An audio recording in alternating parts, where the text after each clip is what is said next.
Clem, tingnan mo.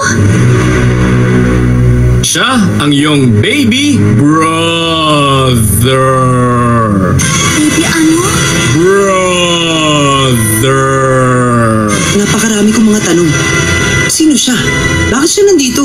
Bakit ganyan ang suot niya? Bakit ang taba-taba niya? Bakit niya ako tinitignan? Marunong ba siya magkarate? Ano nangyayari? Tayo? Okay. Sa simula pa lang, sinisigawan niya ang mga tao at inutusan ng lahat.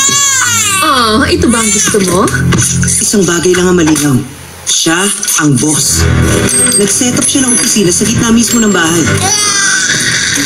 Nagpapatawag siya ng mga meeting. Ano yun? Kailangan mo si Senior Squeaky?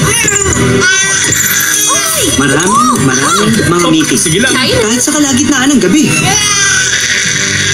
Gising ako! Gising ako! Andiyan na! Papunta na ako!